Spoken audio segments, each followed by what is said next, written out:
على محمد وعلى آل محمد كما صليت على إبراهيم وعلى آل إبراهيم إنك حميد مجيد. بسم الله الرحمن الرحيم.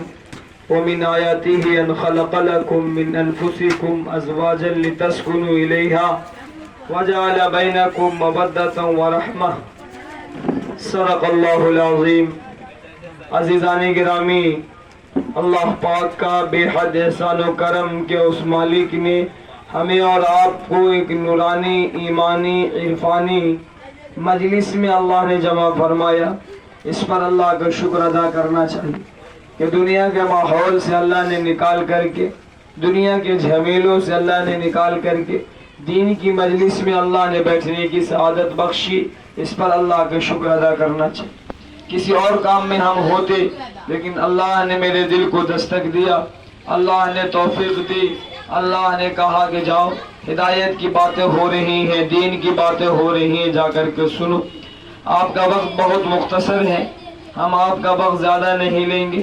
جناب محمد سامول صاحب سے کہا، اور امام سامول صاحب نے حضرت حافظ توصیف رحمانی صاحب جو آپ کے امام و خطیب ہیں ان سے کہا، تو انہوں نے درخواست کی. ہم نے کہا انشاءاللہ موقع نکال کر کے حاضری انشاءاللہ ضرور ہو جائے گی. ہم آئے ہیں انشاءاللہ، بس یہ آپ حضرات کی نیک نیتی ہے، توجہ ہے کہ آپ نے باہر سے علماء کو بلایا ہے، یہ بہت بڑی بات ہے. ویسے تو لوگ بلانا چاہتے نہیں ہیں، کیوں؟ اس لیے کہ مولوی صاحب پہلے آ جاتے ہیں اور لوگ آتے آتے آجان ہوئے جائیں. دہنا ہاتھ میں کچھ لوگ مٹھائی لے لیا، کچھ لوگ بایاں ہاتھ میں لے کر کے اپنا چل دیا. کچھ لوگ تو ایسے ہوتے، کچھ لوگ بیچارے مغرب سے ہی رہتے کہ نہیں ہم کو بیٹھنا ہے، ہم کو سننا ہے. کچھ لوگوں کا یہ پروگرام رہتا ہے بھائی بھوج کھپ سے کھلے گی ہے تنی ٹائم بتے بے. تو کچھ لوگوں کا پلاؤ دماغ میں رہتا ہے، اس کا چکن مٹن رہتا ہے کہ کسی کر کے ہے کہ نہیں کر کے تو ٹھیک ہے، کیکرے کھلے ہے، سب دماغ میں گھومتا رہتا ہے. کچھ لوگ تو سوچتے نہیں اللہ کے ولی آ رہے ہیں، عالم دین آ رہے ہیں، امام صاحب کی تقریر ہوگی سنیں. اب جس کی جیسی نیت ہوگی، اللہ کے حبیب فرماتے ہیں جس کی جیسی نیت ہوگی ویسے ہی اس کا بدلہ ملے گا. جی، نیت کا اعتبار ہوتا. انما الاعمال بالنیات، اعمال کا دار و مدار نیتوں پر ہے. ہم نے جس آیت کا انتخاب کیا ہے وہ 21ویں پارے کی ایک آیت ہے. بہت ساری آیتیں ہیں اور بہت سارے حدیثیں ہیں اس میں اور ان کے ٹکڑے ہیں، لیکن وقت بہت مختصر ہے. ہم زیادہ لمبی بات نہیں کریں گے کہ آپ گھبرا جائیں گے کہ مولوی صاحب جلدی بات ختم کیجئے، ہو سکتا ہے مٹھائی ٹھنڈی ہو جائے. مٹھائی تو بعد میں ٹھنڈی ہوئی ہے، پہلے تو ہی ٹھنڈا ہو جائے وہ کہ آپ تک ختم نہیں کر گیا. اس لیے ہم اس کا بھی خیال کریں گے. بہت جلدی میں بولوں گا تاکہ آپ اس کو نوٹ کرتے چلے جائیں گے دماغ میں.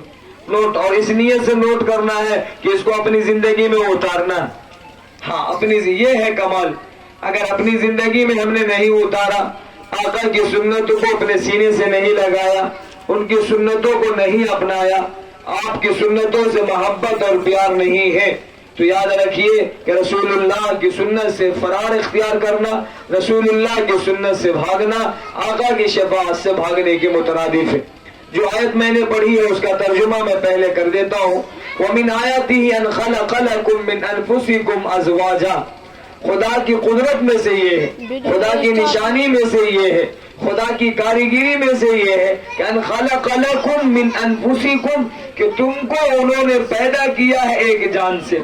اللہ تعالیٰ نے یا ایھا الناس اتقوا ربکم الذی خلقکم من نفس واحدہ، اللہ نے کہا اے لوگو ڈرو اس پروردگار سے جس نے ایک جان سے پیدا کیا تمہیں. حضرت آدم علیہ السلام سے پیدا فرمایا، اور حضرت آدم کو اللہ نے مٹی سے پیدا فرمایا، اور حضرت آدم کی بائی پسلی سے اللہ تعالیٰ نے حضرت حوا کو پیدا فرمایا. جی ہاں، اندازہ لگائیے ایک ہی جان سے ہم پیدا کیے گئے ہیں، ایک ہی جان سے ہم پیدا کیے گئے ہیں.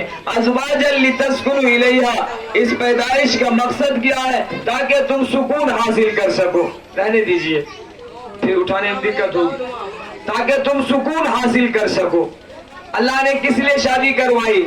وَمِنْ آيَاتِهِ أَنْ خَلَقَ لَكُم مِّنْ أَنفُسِكُمْ أَزْوَاجًا. اللہ تعالیٰ نے جوڑے بنا دیے. یہ جوڑے بنانے کا مقصد کیا ہے؟ مرد اور عورت کے پیدا کرنے کا مقصد کیا ہے؟ لڑکا اور لڑکی کے پیدا کرنے کا مقصد کیا ہے؟ بچہ اور بچی کے پیدا کرنے کا مقصد کیا ہے؟ ازواجا، تاکہ ایک جوڑا دوسرے جوڑے کے لیے مفید ثابت ہو، تاکہ ایک جوڑا دوسرے جوڑے کا غمخوار ہو جائے، تاکہ ایک جوڑا دوسرے جوڑے کے لیے مرنے کے لیے تیار ہو جائے، تاکہ ایک جوڑا دوسرے جوڑے کے ذریعے سے دنیاوی اسباب میں زندہ رہ سکے، کھا پی سکے، چل چلا سکے۔ اگر تنہا صرف مرد ہوتا تو گھر نہیں چل سکتا تھا۔ جس گھر کی گھرنی نہ ہو وہ گھر بیکار ہوتا، دنیا تو بولتی ہے، اور جس گھر میں مرد نہ ہو وہ گھر بیکار ہو جاتا، بچے یتیم ہو جاتے ہیں، ان کی بیوی بیوہ ہو جاتی ہے، کوئی دیکھنے والا نہیں ہوتا، خیال کرنے والا نہیں ہوتا۔ اسی لیے اللہ تعالیٰ نے جوڑے بنا دی۔ اچھا عجیب بات ہے، دنیا میں ساری چیزوں کے جوڑے اللہ نے بنائے۔ کہیں بیل ہے تو بیل کے سوا وہ آسان بھی ہے، بھینس ہے تو بھینسا بھی ہے، مرغا